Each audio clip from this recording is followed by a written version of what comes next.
The auction hall shimmered with quiet luxury. Crystal chandeliers glowed above rows of velvet chairs, where the city's richest sat in silence, watching, waiting. 4 million? Do I hear 4.5? The auctioneer's voice echoed across the room. A man in the front nodded. 4.5. Going once? Going twice? A pause. Then, sold to Miss Zola Adeyemi. Silence. Not the normal kind, the kind filled with confusion. People turned, whispering, "Who is that?" Because no one in that room knew the name. No one except one woman sitting near the front. Her face slowly drained of color. Her hands began to tremble, because walking toward the stage, in a simple but elegant dress, was the same girl she once forced to sleep on the floor, the same girl she once called nothing, now walking like she owned the world. If you love comeback stories, where the weak rise and the powerful fall, then make sure you're watching till the end, because what that woman did to her wasn't just cruel, it was heartless, and what came next was something no one in that room saw coming. But this story didn't start here. 3 years earlier, in a small, dusty village far from the city, Zola Adeyemi stood outside a crumbling house, holding a small cloth bag that carried everything she owned. Just 10 days ago, she had buried her mother. Illness had taken her slowly, and poverty had finished the rest. No hospital nearby, no money for treatment, no one willing to help. Zola was alone now. No father, no family, no place to stay. But before her mother took her last breath, she held Zola's hand and whispered, "Your strength is not in your body, it's in your mind. Never forget that." So Zola left the village. She boarded a crowded bus to the city with nothing but hope and a few coins. For 2 days she walked the streets asking for work. Most people ignored her. Some laughed. Until one afternoon, a black luxury car stopped beside her. The driver rolled down the window and said, "My wife is looking for a maid." Zola didn't hesitate. She nodded instantly, because she had no idea she was stepping into the darkest chapter of her life. The mansion was nothing like anything Zola had ever seen. Tall gates, marble floors, a staircase that curved like something out of a dream. Everything looked perfect, but the moment she stepped inside, she felt it. Cold. Not from the air, from the people. Madame Karim stood at the top of the stairs, watching her. Tall, elegant, dressed in designer silk. Her face was calm, but her eyes held no warmth. She slowly walked down, stopping right in front of Zola, scanning her from head to toe like she was inspecting an object. Then she spoke, sharp, controlled. "You wake up at 5. You clean every room before noon. You cook, wash, iron, and you do it perfectly." Zola nodded quickly. "Yes, madam." But Madame Karim wasn't finished. She leaned slightly closer. "You will eat last." A pause. "You will not sit in my house." Another pause. "And don't forget, you are just a maid." The words didn't echo. They settled. Heavy. Permanent. Zola swallowed quietly and lowered her eyes, because in that moment, she understood something very clearly. This house was beautiful, but inside it, there was no kindness. Zola's days started before the sun ever touched the sky. At 5 a.m., she was already in the kitchen, cutting, washing, cooking. By 7, breakfast was ready. By 9, the floors had to shine. By noon, every room in that massive house had to be spotless. And if even one thing was wrong, Madame Karim would find it. One morning, Zola finished mopping the living room. She stepped back, exhausted, thinking it was perfect. Madame Karim walked in. She looked around slowly, then pointed at the floor. "What is that?" Zola looked. There was nothing. "I'm sorry, madam. I'll clean it again." "Of course you will," Madam said coldly. "Or is clean too big a word for a village girl like you?" Another day, Zola spent hours cooking a rich meal: spiced rice, fried plantains, stew filled with meat. The smell alone made her stomach twist in pain. She hadn't eaten since the day before. Madame Karim took one bite. Her face tightened. Too salty. Without another word, she lifted the plate and dumped it straight into the trash. Zola's eyes followed the food as it disappeared. "Don't just stand there," Madame snapped. "Make it again." And then there were the guests. Women dressed in gold and silk, laughing loudly in the dining room. "Bring the drinks," one of them said, without even looking at her. Not Zola. Not her name. Just Maid. Zola walked in quietly, placing the tray down. One woman glanced at her and smirked. "Where did you even find this one?" Madame Karim smiled. "Oh, she's nothing special. Just a poor girl who needed somewhere to survive." The table laughed. Soft, polite, cruel. Zola stood there for a second too long. "Why are you still here?" Madame said sharply. "Go back to the kitchen." Zola turned quickly, lowering her eyes. Because in that house, she wasn't a person. She was just something that worked and stayed silent. That night, Zola had been on her feet for almost 16 hours. She cooked a full dinner: pepper soup, rice, fresh bread. The smell filled the entire house. Her stomach tightened. She hadn't eaten all day, not even a crumb. Madame Karim and her daughter finished eating and stood up. Half the food was still on the table.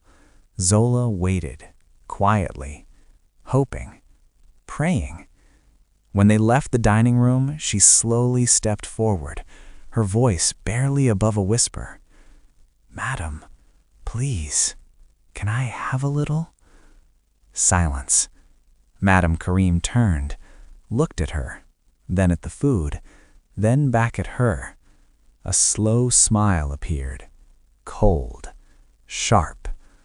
"If you wanted to eat like us," she picked up the plate, "you should have been born like us." And in one single motion, she threw the entire plate into the trash. The sound echoed, loud, final. Zola stood there, frozen, her eyes locked on the bin, her hands trembling. But she didn't move. She didn't speak. Because some pain is too heavy for words. That night, she went to her small room, lay down on the floor, and cried without a sound. The breaking point came just days later. Madame Karim stormed into the hallway, her voice sharp and loud. "My bracelet is missing." The house went still. Her eyes locked onto Zola. "You cleaned my room this morning, didn't you?" Zola's heart dropped. "Yes, madam, but I didn't." The slap came before she could finish. Sharp, sudden. "You think I'm a fool?" Madame snapped. "Thief." Zola held her cheek, shaking. "I swear, I didn't take anything." But Madame Karim didn't care. She dragged her to the door, threw her small bag outside, and pushed her out after it. "Get out, and don't ever come back." The gate slammed shut, and just like that, Zola was alone, in the dark, with nothing, again. Zola walked for hours that night.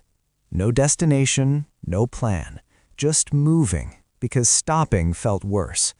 Her legs were weak, her vision blurred. Hunger pressed against her chest like a weight she couldn't escape.